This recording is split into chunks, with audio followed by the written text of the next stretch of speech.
Bonsoir, bonsoir à toutes et à tous et merci de nous retrouver pour Au cœur de l'actu, votre nouveau rendez-vous quotidien sur le média. Chaque soir à partir de 19 h, vos invités, chroniqueurs et analystes se penchent sur l'actualité du jour en direct sur notre flux 24/7, sur notre deuxième chaîne YouTube, le média 24/7, sur le canal 165 de la Freebox et sur Molotov également, en replay sur la chaîne YouTube du Média TV.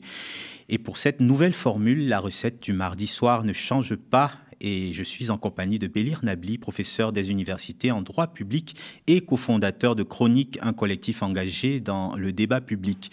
Également auteur de multiples ouvrages dont L'État, droit et politique aux éditions Armand Collin et Relations internationales aux éditions Pédone. Bélir Nabli nous livre son expertise une fois par semaine sur la politique nationale et internationale dans cette émission qui analyse sans détour deux faits majeurs de l'actualité.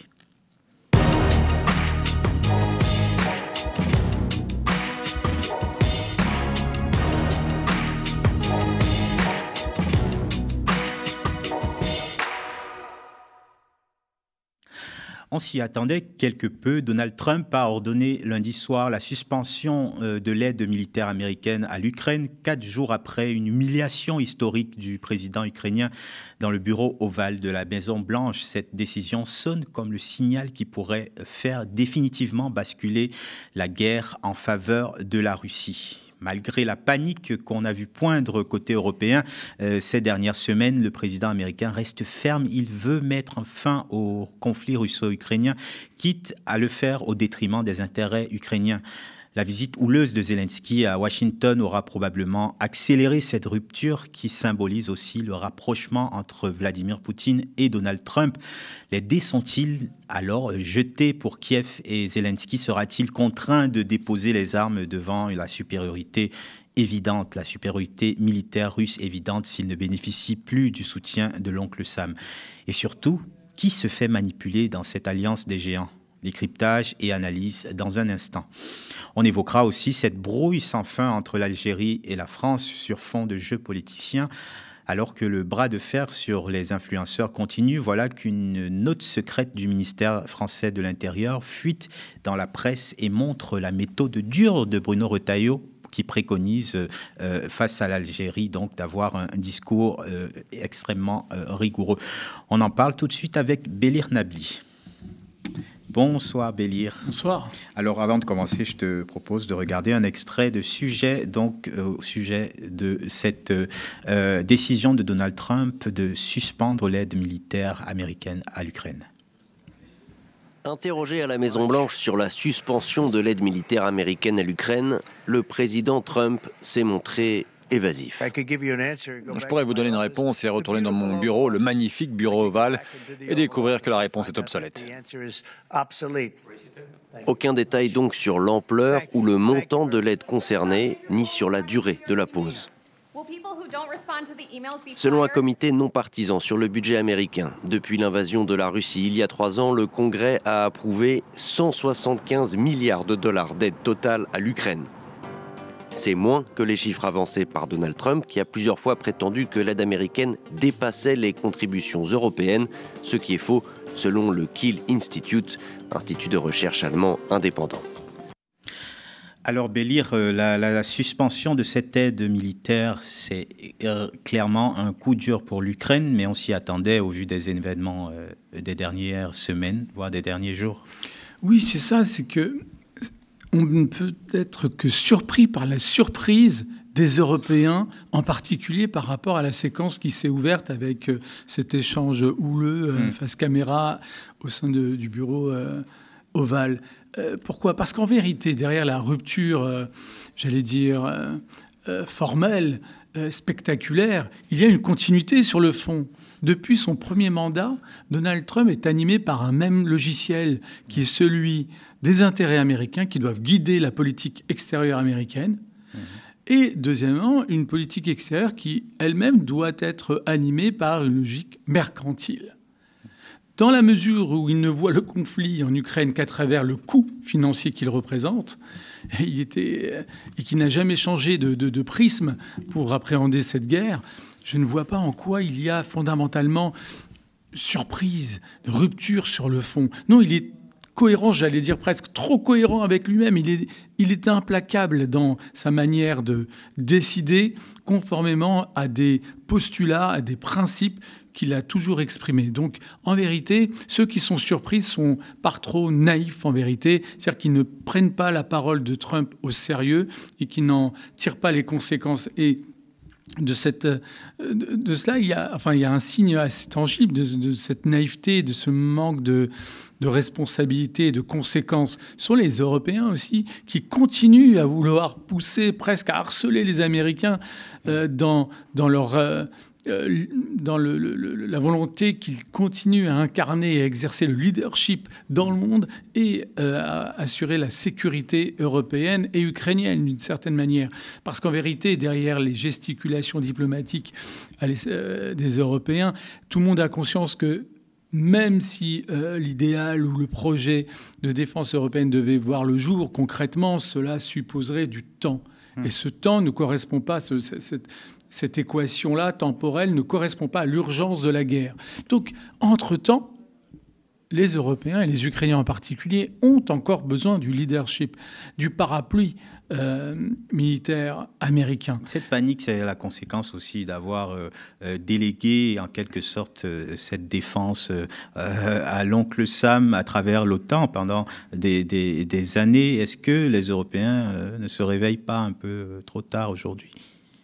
Oui, pour le moins, c'est vraiment ce qui est fondamentalement surprenant. Si, finalement, le changement de paradigme des États-Unis datait de cette fameuse confrontation verbale entre Zelensky et Trump, on pourrait comprendre le désarroi actuel, la surprise générale, espèce d'émoi médiatique, etc. Mais franchement, encore une fois, Trump est cohérent depuis qu'il existe sur la scène publique américaine et internationale. Il n'a jamais véritablement changé de discours, discours qui est d'abord guidé par une sorte de repli sur soi, un nationalisme d'abord animé par la volonté de chercher l'intérêt des États-Unis, un intérêt appréhendé lui-même en termes commerciaux et financiers. Et dès lors que cette guerre se traduit d'abord et avant tout de son point de vue et, il faut bien le dire, de facto, c'est-à-dire objectivement, comme un coût financier pour les États-Unis, il n'y voit pas d'intérêt à poursuivre ce soutien à l'Ukraine. Et au lieu d'anticiper finalement ce retrait, parce qu'en vérité c'est ce à quoi on assiste, c'est le retrait des États-Unis de ce conflit et de la sécurité européenne plus largement. Au lieu d'anticiper ce retrait, les Européens ont manifesté une forme d'incapacité à en tirer les conséquences politiques parce qu'il y a une forme de confort, en vérité une forme de confort déjà à la fois politique, psychologique et financier. Parce que le fait d'assumer du jour au lendemain ou même le fait d'accepter, d'admettre le principe de devoir assumer sa propre sécurité à l'échelle européenne et donc à l'échelle collective, ça a un coût, mais un coût qui risque de reconfigurer les équilibres financiers, budgétaires auxquels nous étions habitués en tant qu'États sociaux, parce qu'il y a quand même, avec des différences, une tradition à l'échelle européenne qui consiste à reconnaître une responsabilité sociale de l'État, qu'on appelle l'État-providence, même si celui-ci ne cesse de décliner.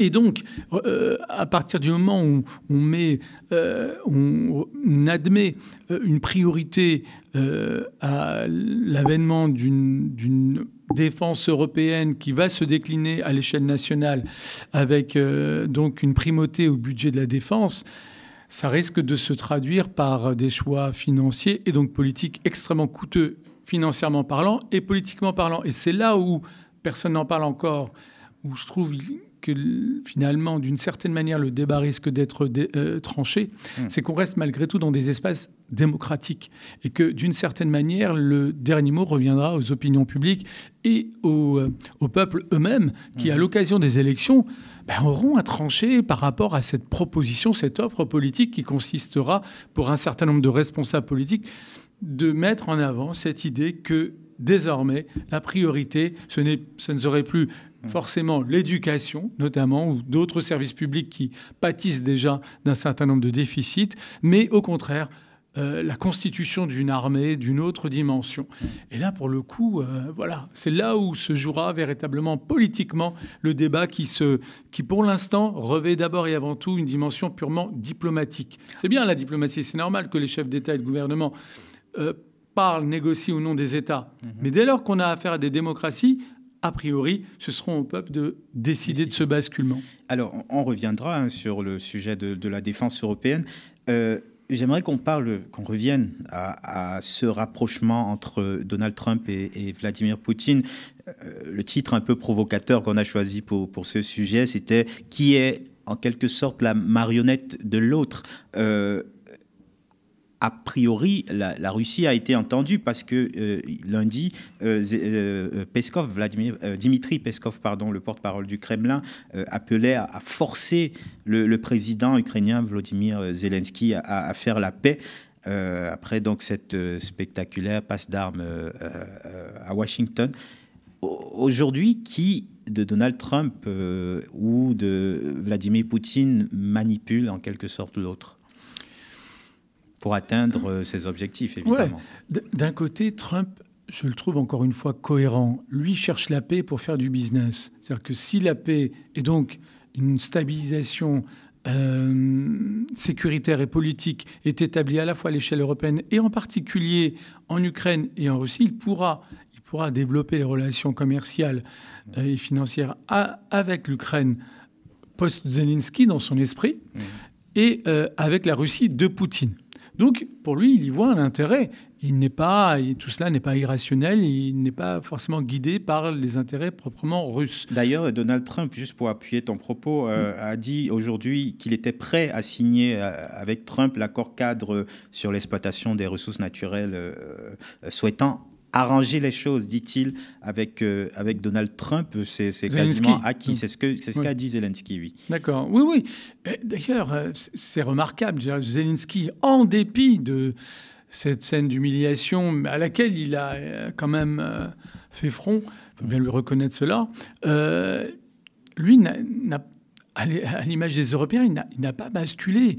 Il rappelle régulièrement, encore aujourd'hui, qu'il compte sur les États-Unis pour assurer le leadership de la sécurité européenne en général et ukrainienne en particulier. Donc voilà, juste pour faire encore un clin d'œil à cette difficulté de basculer, mais on va simplement pour des considérations psychologiques ou affectives, j'allais dire, mais parce que de manière réaliste, on ne bascule pas de puissance secondaire à une puissance militaire de premier ordre du côté européen, d'autant plus que malgré les discours, on n'a toujours pas basculé non plus dans des économies de guerre en France et ailleurs, malgré les chiffres avancés, malgré les discours volontaristes mis en avant. Je referme la parenthèse pour revenir sur ta question précédente, à savoir sur les relations avec Poutine. Entre Trump et Poutine, si d'un côté, encore une fois, Trump est cohérent et a des objectifs extrêmement clairs qui le guident, incontestablement, Poutine, et ça explique en partie son silence, trouve dans cette séquence matière à satisfaction pour le moins. Il n'a pas besoin d'agir, il n'a même pas besoin de prendre la parole publiquement, officiellement. Il laisse la confrontation intra-occidentale jouer en sa faveur. Et donc sa passivité, là, pour le coup, est tout à fait, calculée, elle est rationnelle. Et en même temps, lui aussi voit dans la perspective de la fin de la guerre une perspective de développer des relations avec les États-Unis, y compris sur le plan économique et commercial, parce qu'il faut bien reconnaître que la Russie, même si elle a su faire front ou répondre en tous les cas en partie pas à l'embargo, mais aux sanctions dont elle a fait l'objet, son économie pâtit de cette situation, de la guerre en général et des sanctions en particulier. Moins que ce que les Européens avaient calculé. Incontestablement. Il suffit de rappeler les paroles de l'ancien ministre de l'économie, Bruno Le Maire, qui avait pronostiqué l'effondrement de l'économie russe. Il nous l'avait garanti. Bon, en attendant, il C'est lui qui a été démis de ses fonctions. Et qui a failli faire effondrer l'économie française. Oui, l'histoire est cruelle, mais il n'empêche. La Russie dans une situation qui n'est pas satisfaisante non plus à terme, en particulier pour Vladimir Poutine. Donc la perspective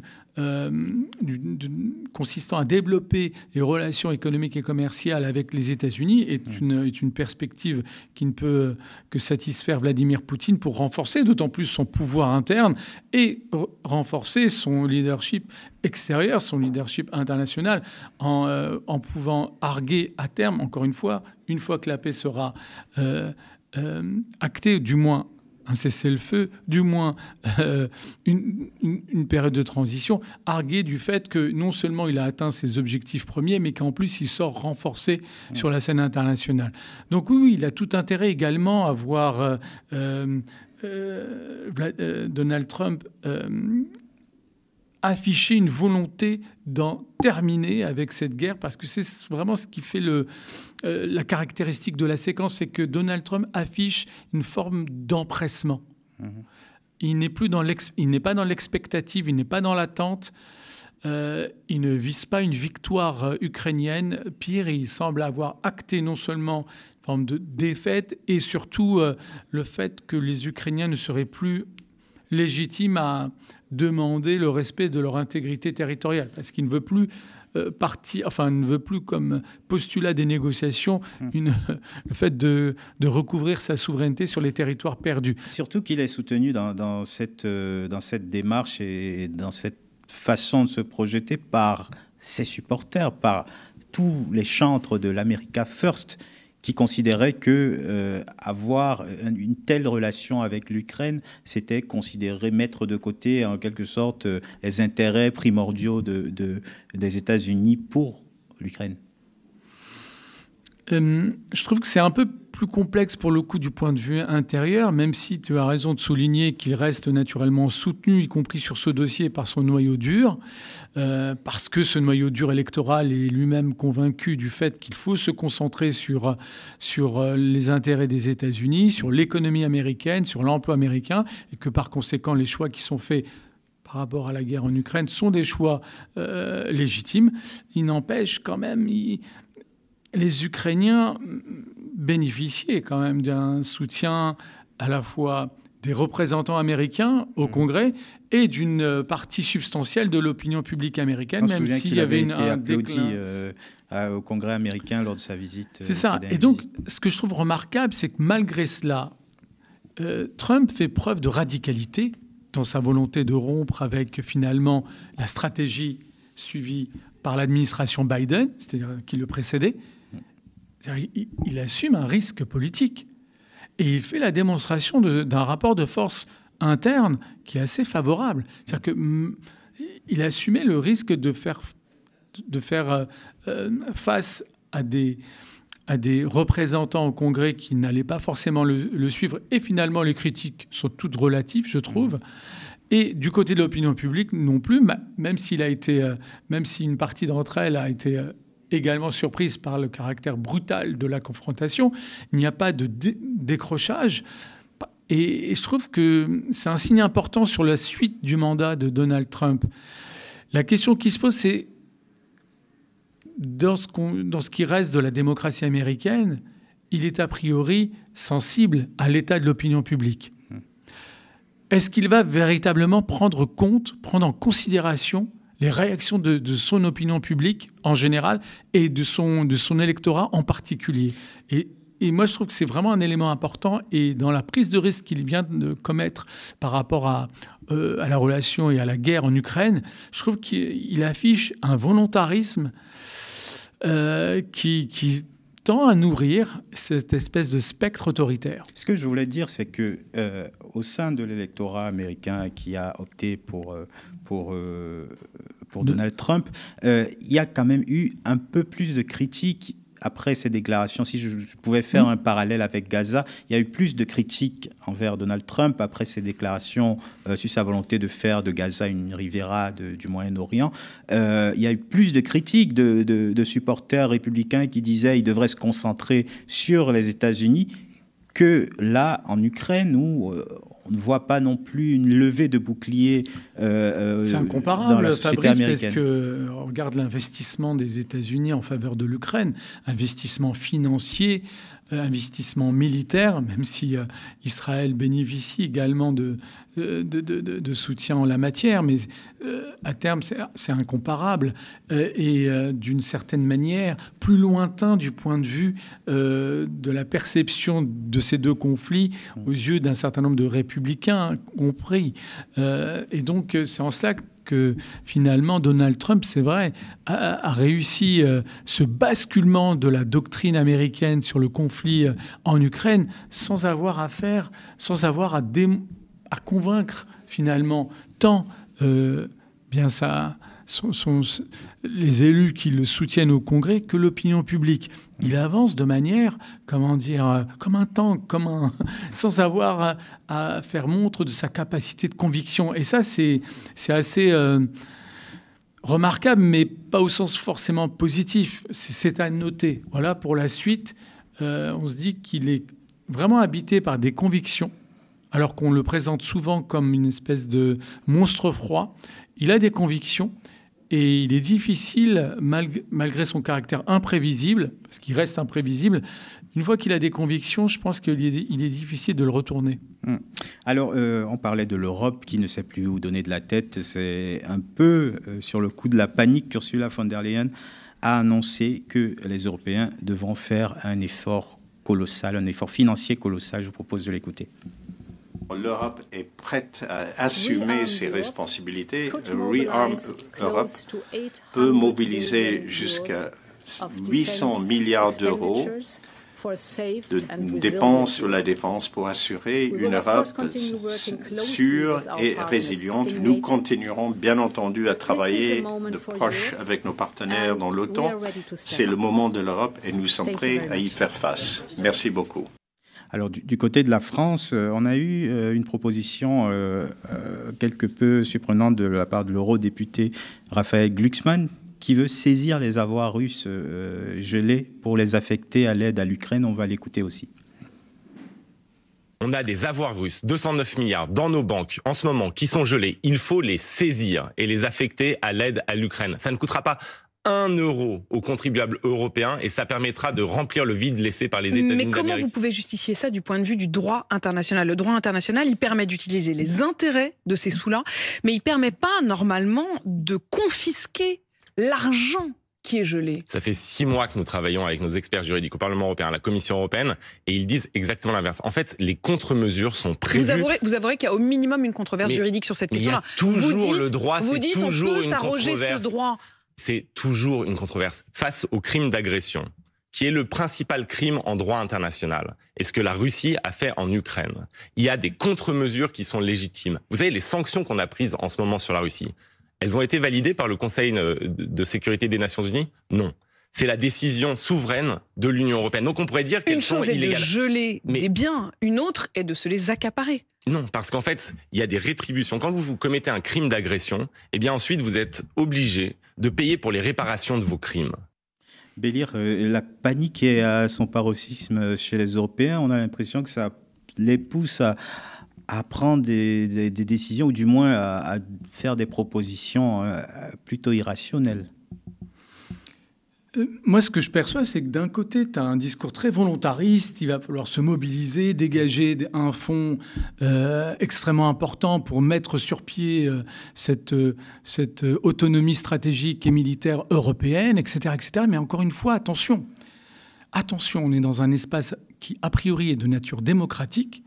Et les 2 dernières fois où on a eu affaire à une situation d'urgence et de crise, où il a fallu précisément mobiliser des fonds financiers massifs, c'était la crise financière de 2008-2009, 2007-2008-2009, où on a su... La crise des subprimes. Exactement, mais qui a suscité une mobilisation financière sans précédent côté européen.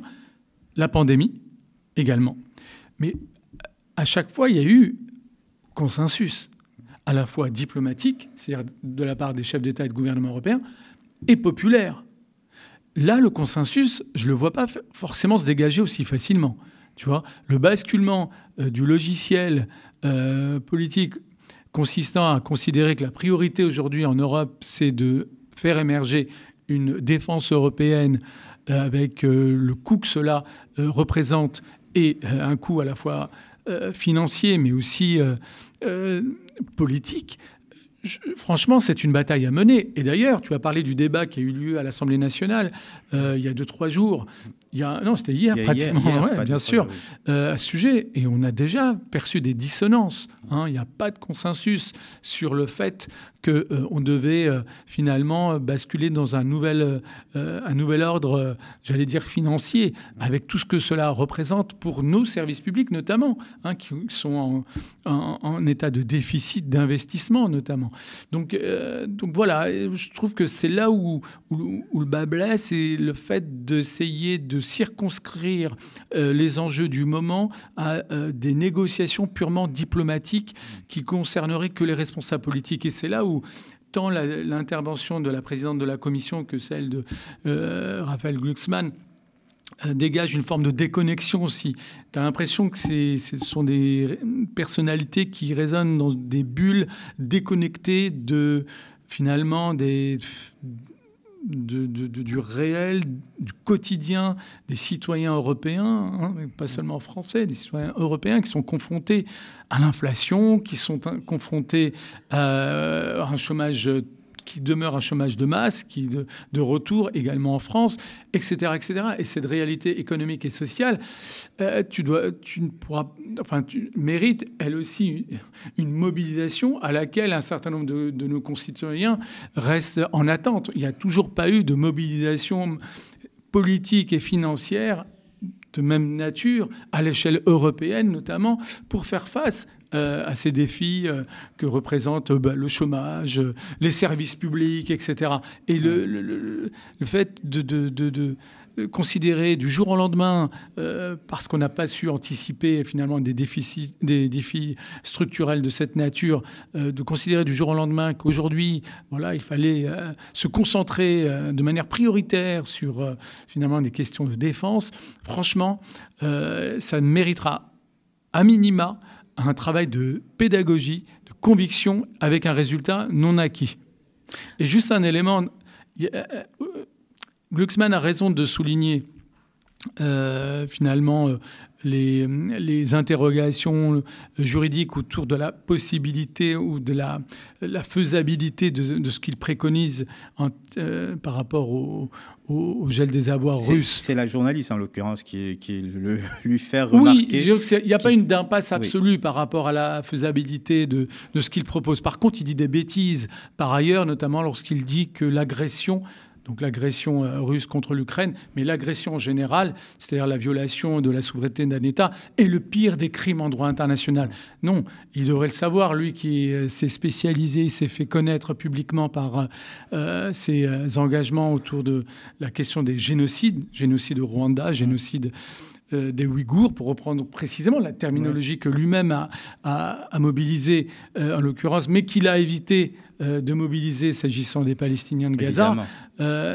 Et pour le coup, le génocide est le crime le plus grave en droit international. Et d'ailleurs, on l'a vu moins en verve quand il s'agissait de condamner Benyamin Netanyahou. Et là, on voit que l'imagination est tout de suite débordante en termes de sanctions lorsqu'il s'agit de la Russie. C'est vrai qu'on le pointe souvent, mais la réalité est que il y a un 2 poids 2 mesures qui est absolument sidérant dans les deux cas. Oui, alors non seulement tu as un 2 poids 2 mesures, mais surtout, en termes de conséquences, ça veut dire quoi ? En termes de conséquences, ça veut dire un affaiblissement de l'autorité, de la crédibilité, de la légitimité de la parole de ceux qui, précisément, changent de braquet, changent de logiciel, changent de tonalité en fonction des acteurs, des victimes, des agresseurs. Et là, tu as le cas de Glucksmann qui est tout à fait significatif en la matière, encore une fois.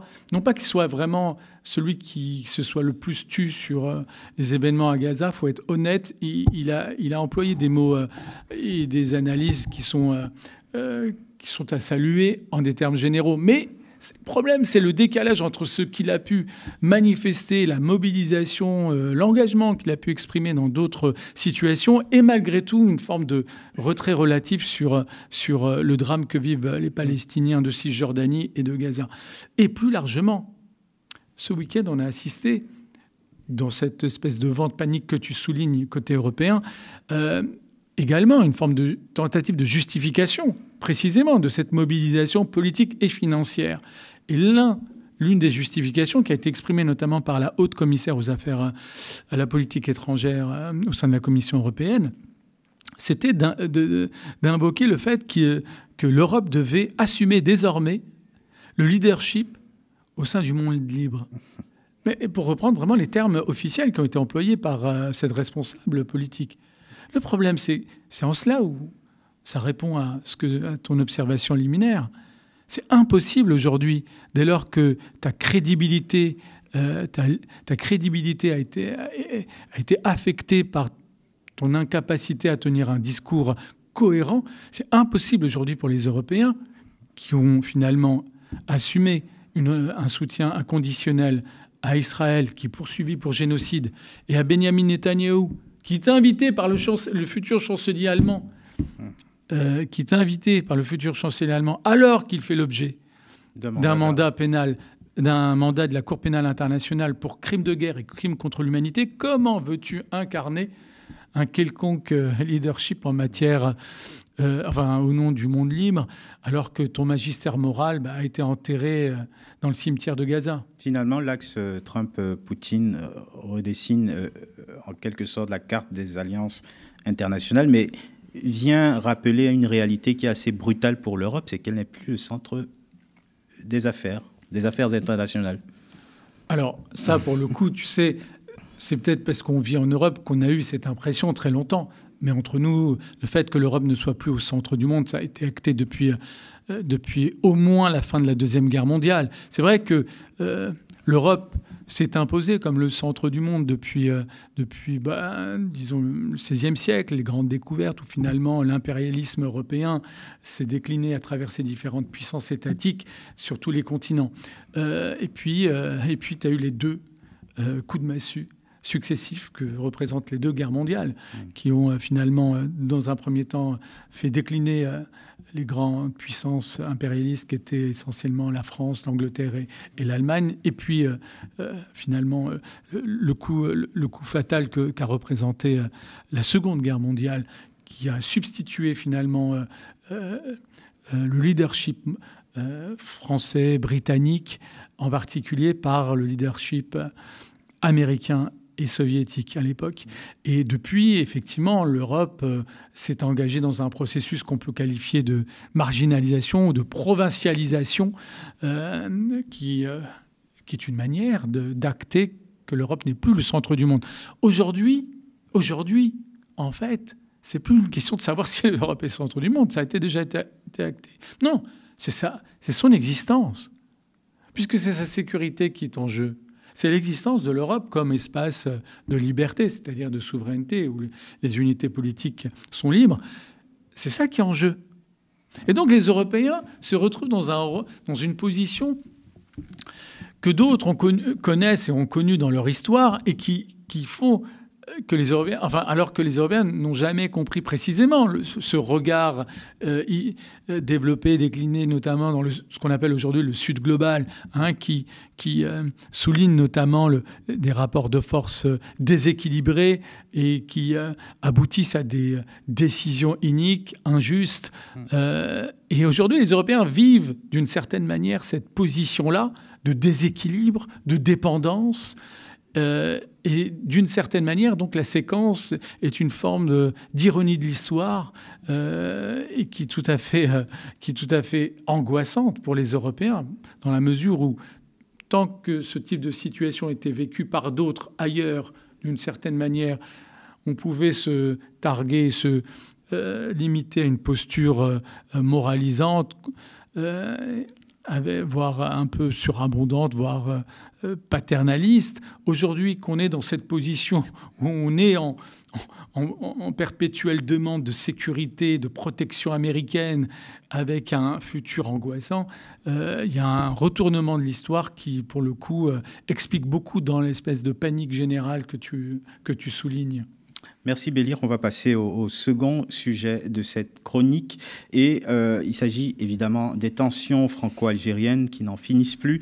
Dans un document interne que le média La Tribune s'est procuré et qui a nourri beaucoup de débats avec Matignon, le ministère de l'Intérieur détaille la méthode dure que préconise Bruno Retailleau face à l'Algérie. Bruno Retailleau qui s'en est expliqué, qui est allé plus loin d'ailleurs. Lundi, il était l'invité de BFM TV, Bruno Retailleau, qui est revenu sur l'attentat de Mulhouse, et l'attentat de Mulhouse qui avait été perpétré par un ressortissant algérien en situation irrégulière et qui a été mis en examen. Bruno Retailleau qui, cette fois-ci, décline un plan pour être beaucoup plus dur vis-à-vis des ressortissants algériens, voire pour dénoncer les accords de 68 entre la France et l'Algérie. Cette passe d'armes entre Alger et Paris a l'air de ne plus pouvoir s'arrêter, Bélir. Oui, ça donne l'impression, du côté du gouvernement, d'avoir identifié un sujet qui pourrait combler le vide programmatique d'un gouvernement qui est en sursis par définition. Et qui a trouvé là vraiment son cheval de bataille qui lui permet à la fois de gesticuler, de nourrir la bête médiatique et en même temps de satisfaire un bloc politique extrêmement important au sein de l'Assemblée nationale et dont dépend en grande partie la survie de ce gouvernement. Je pense naturellement au RN. Et les ambitions personnelles peut-être du ministre de l'Intérieur qui, on le sait, participe assez régulièrement à alimenter cette tension dans les médias. Tu as raison, absolument. C'est-à-dire qu'il n'y a pas d'un côté le gouvernement et de l'autre un RN qui serait instrumentalisé. Non, il y a une convergence idéologique entre ce gouvernement, alors incarné par Retailleau, mais aussi Bayrou, puisque Bayrou, en vérité, en laissant fuiter l'idée suivant laquelle il était prêt à un bras de fer avec l'Algérie depuis l'attentat commis par un ressortissant algérien à Mulhouse, il reconnaît finalement espèce de leitmotiv de l'extrême droite associant l'immigration à l'insécurité. Donc il y a une adhésion idéologique qui est actée, encore une fois, non seulement par Retailleau, mais lui, d'une certaine manière, il l'assume depuis son entrée en fonction, mais également de la part du Premier ministre. Et là, c'est un seuil qui est franchi dans alors non seulement dans la confrontation avec l'Algérie, mais plus largement dans ce glissement des institutions vers une grille de lecture et un discours dont l'origine puise dans le logiciel d'extrême droite. La dynamique est toujours la même. On ne perçoit pas où est-ce qu'elle pourrait... qu'est-ce qui pourrait incarner finalement une frontière, une limite, une ligne rouge, si ce n'est précisément et malheureusement l'accession au pouvoir d'un parti officiellement d'extrême droite qui viendrait ponctuer cette dérive. Quoi qu'il en soit, la dérive, elle est sous nos yeux, elle est assumée politiquement, notamment à travers cette note et sa justification. La remise en question des accords de 68, je rappelle, qui facilite le séjour des Algériens, des ressortissants algériens en France, c'est comment tu réagis vis-à-vis de cette mesure? Est-ce que c'est légitime de la part du gouvernement de se servir de ce genre de mesures qui historiquement marquent aussi les relations entre la France et l'Algérie? Derrière l'obsession algérienne, il y a l'obsession de ces accords de 68. Et on voit bien en quoi c'est malsain comme instrumentalisation. Pourquoi ? Parce que quand tu te saisis d'un traité, d'un accord bilatéral de cette nature, ce ne sont pas seulement les relations diplomatiques d'État à État que tu mets en que tu mets sous tension. Ce sont aussi les civils, les citoyens, y compris les binationaux, qui ont de la famille en Algérie et qui pouvaient s'appuyer sur cet accord pour pouvoir entretenir les relations familiales. Donc il y a une dimension humaine extrêmement importante que charrie ce traité. Et c'est de ça dont il s'agit aussi, c'est d'affecter cette relation, cette dimension humaine, cette dimension affective. Et c'est, je pense, assumé politiquement. Retailleau ne peut pas couper le cordon ombilical de ce point de vue-là. La dimension humaine, tu la remets. Tu ne peux pas la couper, même s'il n'y a pas de pont matériellement parlant entre la France et l'Algérie. Ce cordon ombilical, il existe non seulement historiquement, mais aussi humainement, et donc dans le présent. Lui, son rêve, je pense, ce serait de couper ce cordon ombilical. Il sait que ce n'est pas possible, donc il essaye d'user de cet accord pour précisément tenter non pas de remettre en cause ces relations, parce que ce n'est pas un responsable politique qui peut remettre en cause cette dimension immatérielle entre les Algériens et les Français, et cette dimension immatérielle des Franco-Algériens. Lui, ce qu'il essaie, c'est d'entretenir et de crisper cette relation. C'est en ça qu'il est dangereux. D'ailleurs, Emmanuel Macron a un petit peu sifflé la fin de la récréation entre ses ministres, puisqu'il a déclaré au Figaro qu'il s'oppose à une dénonciation de l'accord de 68, rappelant qu'il s'agit de la compétence unique du chef de l'État, et il prône une attitude pragmatique. C'est du Emmanuel Macron dans le texte, mais le président de la République, qu'on voit très en amont des sujets internationaux sur l'Algérie, il est assez absent. Oui, parce que le dossier algérien, si j'ose dire, il est appréhendé à travers un vecteur interne, de politique purement interne. La question de l'immigration, la question de l'identité. Rappelle-toi que l'une des réponses du Premier ministre Bayrou à la montée en puissance de cette question algérienne, c'était de dire attention, ce n'est pas qu'une question de QTF. Derrière, c'est la question de l'identité nationale. Et il veut en faire un débat. Ce qui est une manière aussi de souligner quand même le décalage et le niveau en deçà de ce qui est attendu par nos concitoyens, de nos responsables politiques par rapport à notre environnement. Tout le monde est conscient aujourd'hui qu'on vit un moment d'histoire dans un environnement international d'une tension incroyable. Et nous, on a des responsables politiques qui essayent de jouer des crispations enracinées dans l'histoire, qui essayent de rabâcher des débats sur l'identité nationale qui sont des apories, des impasses.